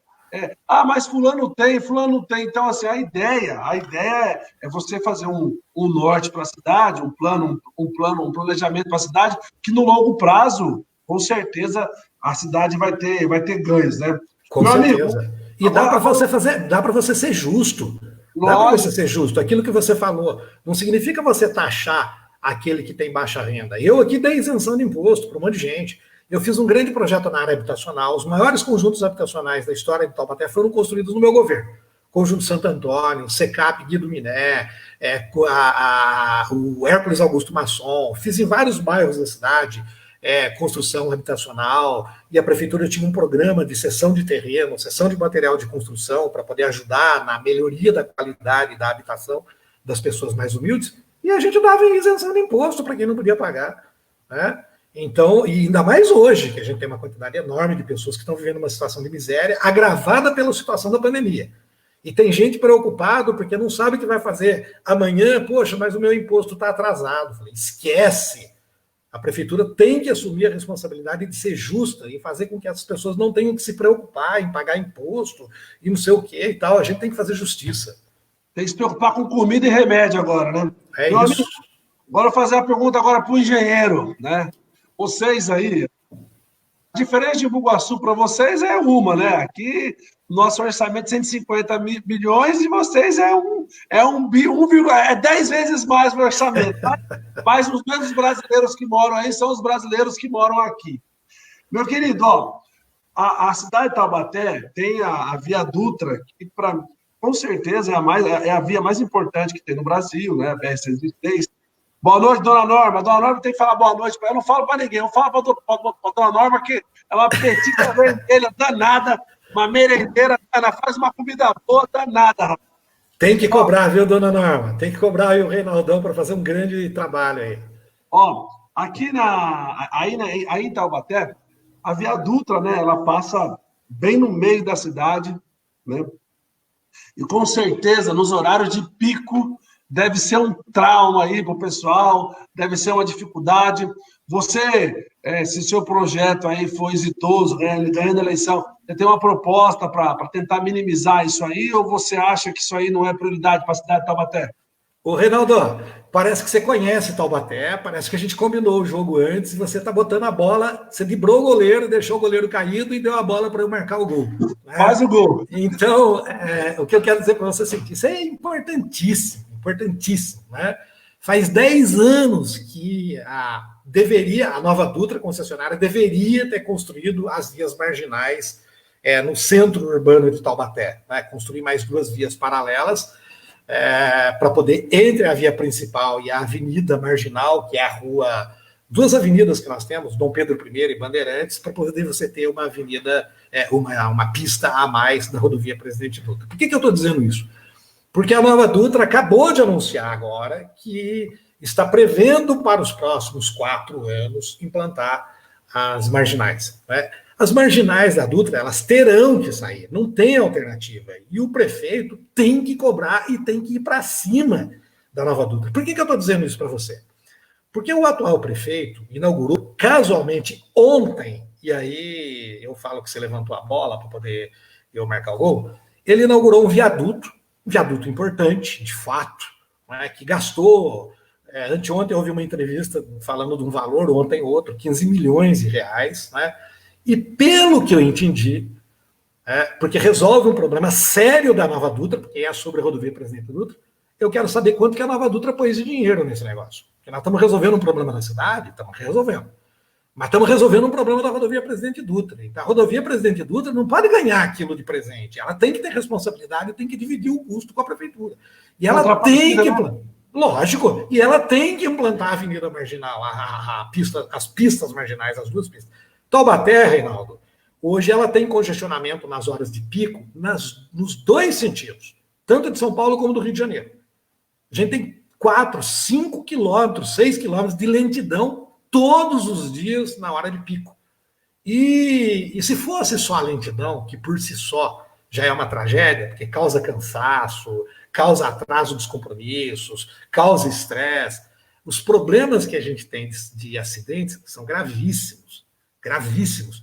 Agora, no início desse mesmo viaduto que eu estou te falando, a rodovia Presidente Dutra, a nova Dutra, a concessionária, fez lá uma gambiarra para poder interditar a Dutra, para poder fazer o lançamento das vigas em cima e não sinalizou direito, e um caminhão passou por cima de um carro e matou a família inteira. Porque está congestionado, está lento, né? É assim que tem todos os dias no horário de pico, de manhã na hora da saída, para ir para as fábricas, na chegada, porque aqui no Vale do Paraíba tem um movimento muito grande de pessoas que saem de Pindamonhangaba para Taubaté, Taubaté para Pindamonhangaba, Taubaté para Caçapava, Caçapava para Taubaté, São José dos Campos, ida e volta, Jacareí, ida e volta, que a gente tem um grande número de universidades, a gente tem um grande número de indústrias, a gente tem um comércio forte na região, então tem muita gente que sai de uma cidade para trabalhar na outra, para estudar na outra, e tal, o tempo inteiro. Então a rodovia Presidente Dutra, hoje, nessa região nossa, ela é o que a gente pode chamar de uma avenida. Ela é uma avenida. Ela corta a cidade no centro da cidade. A nova Dutra, a rodovia Presidente Dutra, em Taubaté, ela está no centro da cidade. E só para você poder ter noção clara, a rodovia Presidente Dutra, em linha reta até o centro da cidade, não dá 1 quilômetro. Não tem 1 quilômetro de distância. É cortada a cidade, a rodovia corta a cidade. Então nós precisamos ter as pistas marginais. E isso é prioridade absoluta, né? O prefeito não pode dar sossego para a Nova Dutra. Tem que ir no gogó da Nova Dutra, que cobra por isso, recebe por isso. Faz 30 anos que tem concessão. A primeira concessão rodoviária do país foi a da Nova Dutra, junto com a ponte Rio-Niterói. Né? Então, a primeira concessão, faz 30 anos que eles exploram. A cidade está sofrendo com isso. E os caras estão dizendo que vão fazer daqui a 3 anos, daqui a 4 anos. Tem Não, acho que eles tiveram tempo suficiente para fazer isso, sim, né? Então eu diria para você que essa é uma questão prioritária, nós temos que bater, ir para cima e cobrar para que isso seja feito o mais rápido possível. Mas vai levar 2, 3 anos, porque a obra é grande e tal, tem complexidade, tem que começar, mas tem que fazer, perfeito. Aqui em Bugaçu, né, se você pegar o trem de carga, a última cidade para iniciar, a nossa cidade fica no pé da serra, né? Cara, você desculpa, só fazer um aqui, eu estou vendo aqui um companheiro, o Kita Amorim, olha, que está aqui, está mandando uma mensagem. O Kita, cara, é lá do Pontal do Paranapanema, e trabalhou comigo na CEAGESP, companheiro nosso, foi coordenador da Macro, lá na região, e de Assis, né, que tá, eu estou vendo ele agora aqui, falei, meu Deus do céu, como eu estou vendo um monte de amigo, né, você falou do Zé Roberto, o Zé Roberto vai bater na gente, porque ele já mandou um monte de mensagem aqui, a gente não respondeu. Eu vou chegar na pergunta já que ele falou aí. Isso é bom, isso é bom. Manda um abraço pro Kita aí. Abraço, Kita. Ó, aqui em Bugaçu, estava falando para você, é a última cidade da Serra, né? Porque aí depois começa a Serra e desce lá no Porto, o trem desce até o Porto de Santos. E aí o governo Lula e o governo Dilma, via PAC, eles fizeram 2 pontilhões aqui na cidade que revolucionou a cidade, cara. Aqui em Bugaçu não tem maternidade, né? Então, a nossa referência é a cidade de Itapecerica. Então, geralmente, quando uma pessoa vai para ganhar o nenê, aí tinha que ir para Itapecerica. Quantas vezes a ambulância estava lá parada, o trem passando, tinha que esperar o trem passar para depois ir. Né? Eu lembro quando eu fazia cursinho pré-vestibular, eu vinha de ônibus da faculdade, né? Do ônibus da faculdade, e aí chegava na entrada da cidade, passava o trem, você ficava lá 30 minutos esperando o trem passar. Então, são obras de infraestrutura que melhorou demais a vida das pessoas. Então, o PAC ele foi fundamental. O governo Lula e Dilma, aqui, os governos do PT para a cidade de Bugaçu foram extremamente generosos. Meu querido, vamos aqui falar... também, viu? Deixa eu te falar uma coisinha, você me permite, desculpa. O sistema de tratamento de esgoto que foi feito em Taubaté pela Sabesp, que custou 70 milhões de reais, foi 100% financiado com o governo com recurso do governo federal.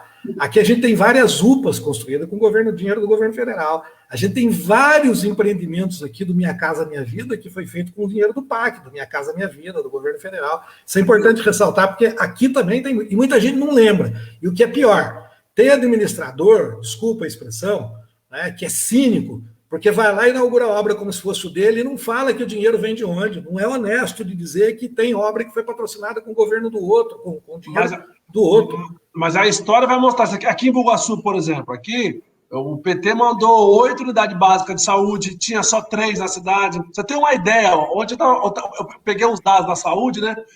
Em 2002, a cidade de Bugaçu teve 98 mil atendimentos durante o ano. Em 2016, o último ano nosso do governo, de atendimentos na cidade foi 623 mil atendimentos. Então, o PT fez coisa pra caramba aqui na cidade, fez 2 pontilhão, 8 UBS, trouxe uma UPA para cá, tem 360 apartamentos aqui, as pessoas com baixa renda, tem quase 1.500 apartamentos na cidade que via Minha Casa Minha Vida. Nós vamos lembrar o povo agora. O Lula, esses dias, ele falou uma coisa que eu achei legal. A gente não pode ter vergonha de defender o que nós fizemos e temos que defender demais agora o SUS. O que nós fizemos pelo SUS para esse país. E aí que eu vou chegar para você numa pergunta da saúde. Você sabe que eu sou um cara que mexo com finanças, gosto demais desse negócio, montamos aí um curso de finanças para município, para dar discurso para o pessoal, né? E aí, os municípios, basicamente, vivem de transferências constitucionais, né? ICMS, FPM, Fundo Nacional da Saúde, Fundeb, né? PNAE, esse dinheiro vem para as cidades e ajuda demais. Aí o carro-chefe, com certeza, é o ICMS, né?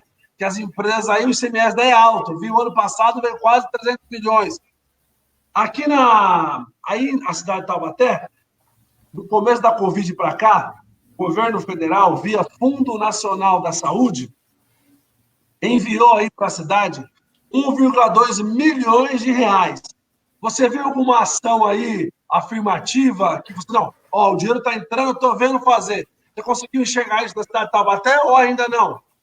Reinaldo, eu falei no princípio, logo no princípio da nossa conversa, eu acabei falando, até por justiça, por reconhecimento, que o prefeito cumpriu bem as recomendações da Organização Mundial de Saúde. Ponto. Ponto. Não tem nada de especial, nada. Nós não temos um programa de testagem maciça da população, nós não temos um programa de assistência às populações mais vulneráveis, às mais pobres, para poder ter condições de ficar na sua casa, de assistência aos pequenos empresários, aos trabalhadores que estão aí desesperados para poder voltar ao trabalho, para não passar fome. Nós não tivemos nenhum investimento especial na infraestrutura da cidade, né? Por sorte, até como eu falei, por obra de Deus e por conta das medidas que acabaram, por recomendação da Organização Mundial de Saúde, adotadas pelo governo do Estado, foram implementadas aqui, a gente não teve problemas mais graves, mas a gente não teve nenhuma novidade. Nenhuma novidade. Eu, inclusive, tive a oportunidade de dizer isso logo no princípio, né? Porque hoje nós já estamos aí há quase 3 meses de todo esse processo da pandemia, e eu estou vendo aí o pessoal falar que vai fazer hospital de campanha, né? Aliás, eu ri, né, para não chorar, porque era trágico, né?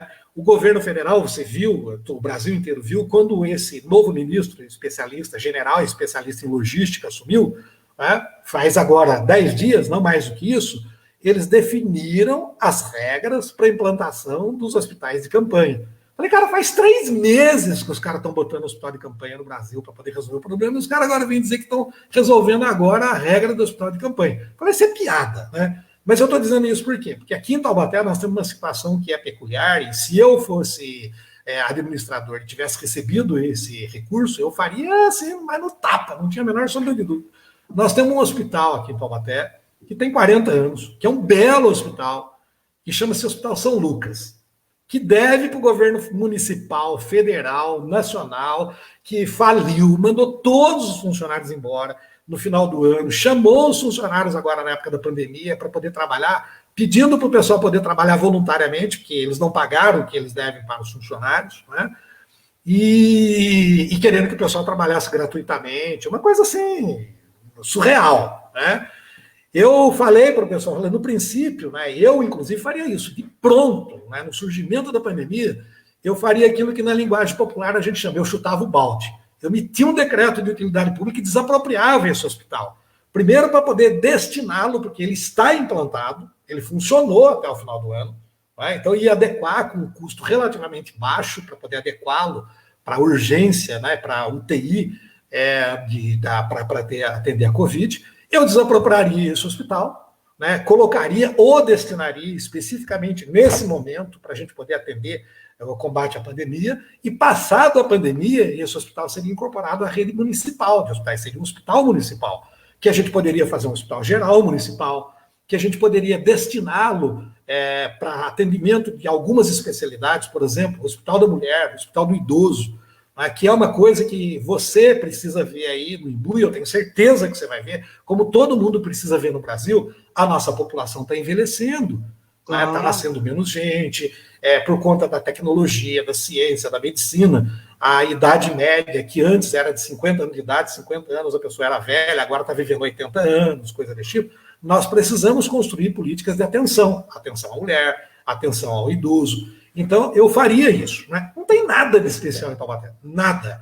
Então, eu diria assim, o feijão com arroz foi bem feito, e esse governo, esse dinheiro que veio está servindo para poder pagar o feijão do arroz, e ponto. Não tem nada de isolamento.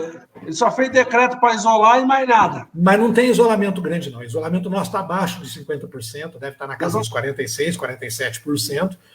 Como a gente falou no começo, eu estou bastante preocupado, francamente, eu estou bastante preocupado, porque se a gente perde o controle, e depois que infectar, meu querido, acabou.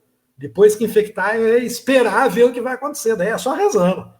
Porque as medidas preventivas, elas não foram tomadas. O PT aqui em Taubaté, o nosso diretório municipal, inclusive há cerca de 10 dias, 2 semanas atrás, nós nos reunimos, fizemos uma longa discussão, nós fizemos uma nota pública que eu particularmente reputo como uma nota pública de excelente conteúdo, de excelente qualidade, alertando a população para os riscos do retorno ao convívio social, à abertura do comércio, né, e defendendo o isolamento, mas apresentando medidas, nós apresentamos 8 medidas concretas e possíveis de serem feitas pelo município, não é medida de coisa, não, está falando mas isso não dá para fazer, que são possíveis de serem implementadas pelo município, para a gente poder permitir com que essa população que está mais assustada, mais preocupada, mais desesperada por conta da necessidade de trabalhar para não passar fome, que eles pudessem ficar mais tranquilos na sua casa e falar, eu tenho garantia.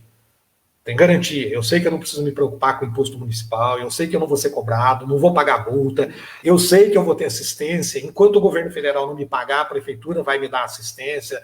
O pequeno empresário, o ambulante, o trabalhador, o motorista de Uber, o motoboy, que faz motofrete, o pequeno empresário, ter assistência para poder ajudá-lo a ter condições de manter os seus empregados para não gerar mais desemprego no nosso país. E com certeza absoluta, nós precisaríamos ter um prefeito que estaria à frente, levantando bandeira para poder contra esse presidente da República louco que vai na contramão do mundo, né, e não está ajudando o que tem que ajudar. Então temos que fazer isso. Você já vê que o isolamento da cidade, eu estava vendo hoje, na pesquisadinha, é 46%, segundo o governo do estado, Taubaté, né? Uhum. Você acredita, assim, o governo do estado, se você pegar o Dória, há 3 semanas atrás, ele ameaçou a implantar o lockdown aqui no estado de São Paulo. Ele ameaçou. Uhum. E aí, de um dia para o outro, ele acordou de manhã e falou assim, não, agora nós vamos fazer uma flexibilização do comércio, né? E aí, se você pegar a região metropolitana, ele travou toda a região metropolitana e liberou a capital, a faixa de Gaza, né? Teve a reunião com a faixa de Gaza. E aí, o que aconteceu? Eu faço parte do comitê aqui municipal, a Câmara Municipal colocou 4 vereadores lá e eles me colocaram, tem a votação, eles me colocaram para dialogar lá com o Executivo. E aí, os prefeitos aqui da região, aqui tem o Cone Sud, que é um consórcio aqui, eles fizeram uma pressão, todos os consórcios da região metropolitana que organizaram, o ABC fez, o Alto Tietê fez, Sudoeste, aqui que é em Bugaçu, Cotia, em das Artes, Tapicerica, fizemos também Carapicuíba, Osasco, Jandira, Itapevi, se reuniram também, fizeram pressão, e aí o prefeito de São Paulo deu um passo atrás. Você acredita aí, ganhando a eleição, você vai fortalecer o consórcio da região aí, porque o consórcio, na minha visão, tem mais força para dialogar com o governo do estado. Ô Reinaldo, eu volto a falar, pô, isso aí tá parecendo jogo combinado, cara. Você tá levantando essa bola. Essa pergunta é do Zé. Do Zé aqui... Roberto. O Roberto fez a pergunta, eu tô falando agora. Aqui no Vale, antes de existir região metropolitana, né, aqui no Vale do Paraíba, nós temos um consórcio que foi criado institucionalmente, na época, pelo governo federal, que era uma superintendência que tinha rubrica no orçamento do governo federal, da União, que chama-se CODIVAP, Consórcio de Desenvolvimento Integrado do Vale do Paraíba e Litoral Norte, que reunia 38 cidades, até eu ser prefeito e presidente, e depois passou a ser 39, que Santa Branca não era, e passou a integrar. Que pega os municípios do Litoral Norte, os 4 municípios, pega os municípios da Serra da Mantiqueira Paulista, Campos do Jordão, Monteiro Lobato, São Pedro do Sapucaí, Santo Antônio do Pinhal, e pega o Vale do Paraíba, desde Santa Branca até a divisa do Rio de Janeiro, até Queluz, Cruzeiro e tal, e a região que a gente chama carinhosamente de Fundo do Vale, que é a região da Bocaina, onde fica Arapeí, São José do Barreiro, Areias, Silveiras e tal, que é uma região histórica da nossa região. Não é? E eu estou dizendo isso por quê? Porque quando eu fui prefeito, eu acabei sendo presidente do CODIVAP, do consórcio, né? E acabei sendo o primeiro presidente, desde a década de 70, a ser reeleito por 2 vezes seguidas, do consórcio. Porque eu tinha uma visão absolutamente clara de que nós temos uma série de problemas que eles precisam ser resolvidos regionalmente. Eu vou te contar um caso. Eu era prefeito de Taubaté, um belo dia caiu uma chuva daquelas temporais gigantescos, que arrasou com as estradas rurais, que permitem a ligação entre Taubaté, São Luís do Paraitinga, Taubaté, Lagoinha, Taubaté, Redenção da Serra, que são 3 cidades que a gente tem aqui na nossa micro-região, e arrasou, carregou ponte, passagem de tubulação, aquela coisa toda. Os municípios são pequenos, Então, eu, com a minha compreensão naquele momento, eu imediatamente chamei, no momento que passou a chuva, meu diretor de obras e falei, cara, põe máquina e vai ajudar, né, a resolver esses problemas de passagem, reconstrói ponte, reconstrói passagem, arruma o que tem que arrumar, porque nós precisamos socorrer esse pessoal, porque nós dependemos deles. A Câmara Municipal, naquele momento, não entendeu e quis abrir uma CPI para poder me investigar pelo fato de eu estar fazendo as obras de recuperação nas estradas que permitiam a ligação entre Taubaté e as outras cidades. E aí me chamaram na Câmara Municipal para poder conversar, eu fui lá, eu falei, escuta, de onde vem o leite que abastece a nossa cooperativa, que gera emprego na nossa cooperativa e abastece de leite a nossa região, dessa região? De onde vem a verdura, de onde vem os legumes, de onde vem as frutas dos pequenos produtores, dos microprodutores da região, para poder abastecer o nosso mercado municipal, que é um mercado grande, que além de gerar riqueza, além de gerar emprego, de gerar renda, abastece de alimento a nossa população. Eu falei, dessas regiões. Eu falei, tá explicado. Acabou. Como é que faz? Eu deixo fechado? Não vai ter mais comida? Não vai mais ter leite? Como é que nós vamos fazer isso, né? Então, foi tranquilo, não teve problema e tal. Mas por que eu estou dizendo isso?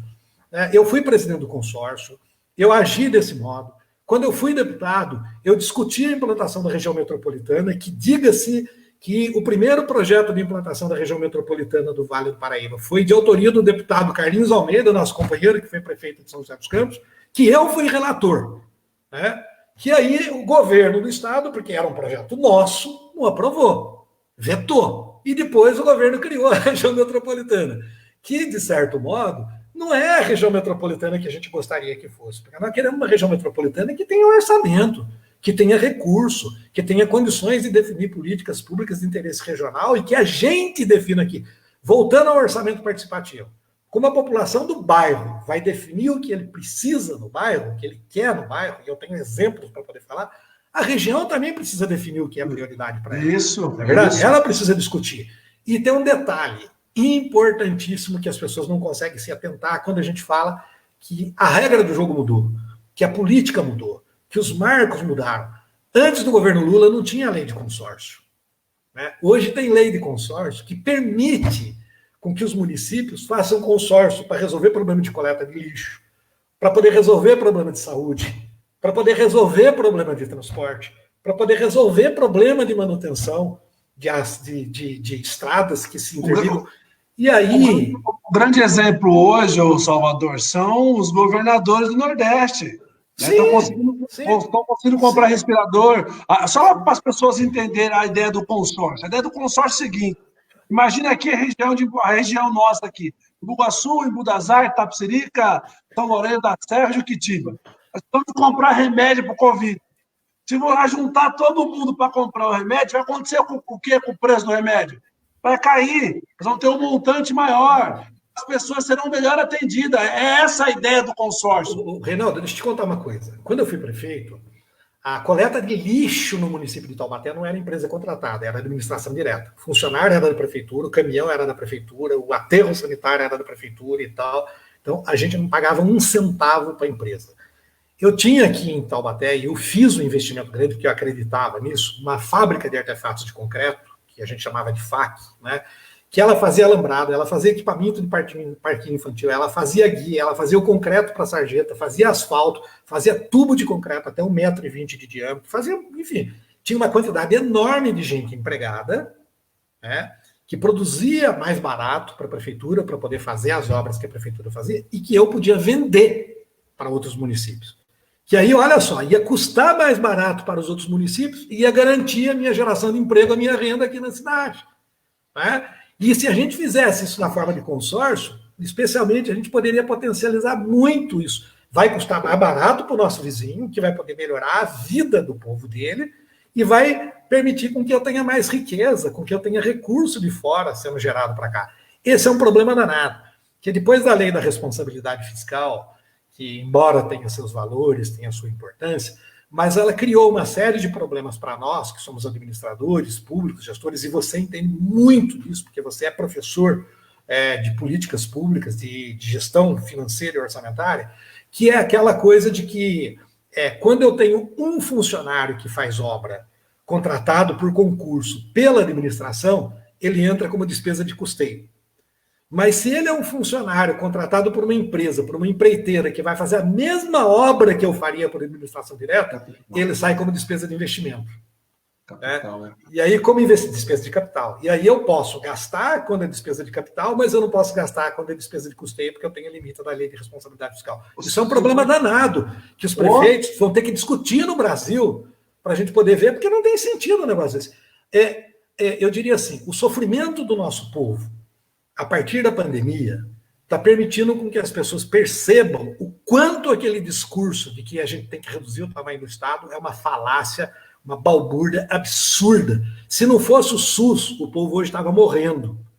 Se não fosse o tamanho, a força do Estado para poder fazer política pública, a gente ia ter a própria economia. As empresas hoje esperam de quem? E não é no Brasil, é no mundo inteiro. Nos Estados Unidos, na Europa, em todos os países. Quem que está socorrendo para poder combater o Covid? Os governos. Olha que o Macron fez na França. O Exatamente. Macron ele é o símbolo do liberalismo econômico. Exatamente. Então nós vamos ter que rediscutir esse pacto, essa organização, porque essa história de você estabelecer, não, você pode pagar para a empreiteira, mas você não pode fazer para a administração direta. Reinaldo, você é mestre em orçamento, professor em orçamento. Vamos admitir, tudo certinho, bonitinho, igualzinho, o mesmo valor de salário de uma empreiteira e da prefeitura.